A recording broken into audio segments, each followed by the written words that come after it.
ماہ سفر کو مطلقاً بھی لوگ جو ہے وہ منحوس سمجھتے ہیں، اور اس کے اندر بہت سارے نیک کام کرنے سے یا نئے کام کرنے سے اجتناب کرتے ہیں، جیسا کہ مشہور ہی ہے کہ لوگ اس کے اندر شادی نہیں کرتے، یوں ہی اس کے اندر کوئی اپنا نیا کاروبار شروع نہیں کرتے، یا آپ یوں کہیے کہ اس کی خاص طور پر شروع کی جو تاریخیں ہیں جنہیں تیرہ تیزی کہا جاتا ہے، ان کو بہت ہی زیادہ لوگ منحوس سمجھتے ہیں، حالانکہ اسلام میں ان باتوں کی کوئی حقیقت نہیں ہے۔ سفر المظفر،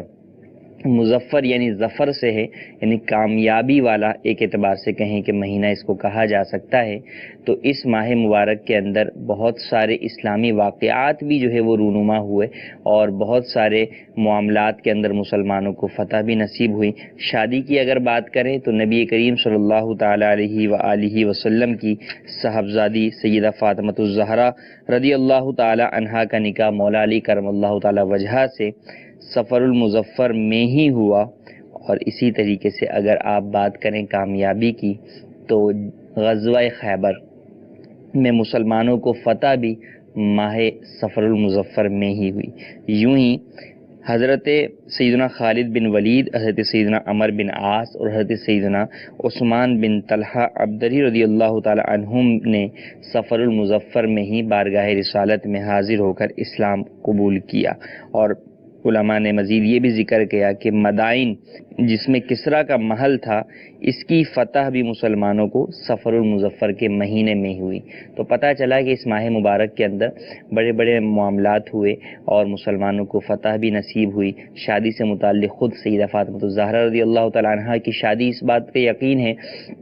کہ اس مبارک مہینے میں شادی کرنے میں کوئی حرج نہیں ہے۔ ہاں، اگر شادی کرتے ہیں چاہے وہ کسی بھی مہینے میں کریں، لیکن اس کو گناہوں سے اگر بھرپور کر دیتے ہیں، اس کو گناہوں سے جو ہے وہ ڈھانپ دیتے ہیں، گناہوں میں مبتلا ہو جاتے ہیں، تو ایسی صورت کے اندر وہ چاہے کسی بھی مہینے میں شادی کی جائے، وہ شادی جو گناہوں والی ہوگی، وہ اگر اس سے آپ یہ امید رکھیں کہ وہ خوشی لے کر آئے زندگی کے اندر اور شادی خانہ آبادی کی طرف لے کے جائے، تو ایسا ممکن عموماً نہیں ہوتا، یا ایسا نظر نہیں آتا، بلکہ عمومی طور پر گناہوں کی نحوست کی وجہ سے وہ شادی خانہ بربادی کی طرف چلی جاتی ہے۔ تو اصل یہ ہے کہ ہمیں گناہوں سے بچنا ہے، اس کی نحوستوں سے اپنے آپ کو محفوظ رکھنا ہے، نیکیاں کرنی ہیں، ہر مہینے کے اندر نیکی کرنی ہے،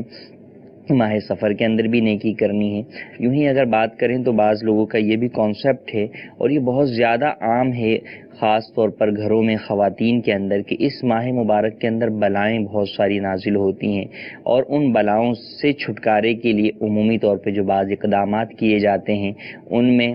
چھولوں کی فاتحہ ہوتی ہے، وہ تقسیم کیے جاتے ہیں، یا سورہ مزمل کا ختم کروایا جاتا ہے۔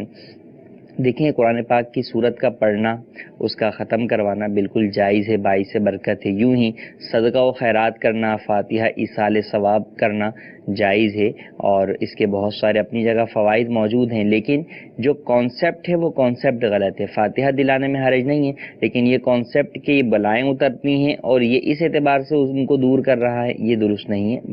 اس مہینے میں بھی بلائیں نہیں اترتی، یہ مہینہ بھی عام مہینوں کی طرح ہی ہے، خاص اس مہینے کا کوئی وہ نہیں ہے کہ اس مہینے کی وجہ سے بلائیں اس میں اترتی ہیں، تو ایسا نہیں ہے۔ بعض کتابوں تک کے اندر یہ واقعات اور روایات ملتی ہیں، لیکن وہ مستند نہیں ہیں، لہذا ان پر ہرگز توجہ نہ دی جائے، اور اس ماہ مبارک کو بھی عام مہینوں کی طرح نیکیوں کے اندر گزارا جائے۔ اللہ تبارک و تعالیٰ سے دعا ہے کہ اللہ تبارک و تعالیٰ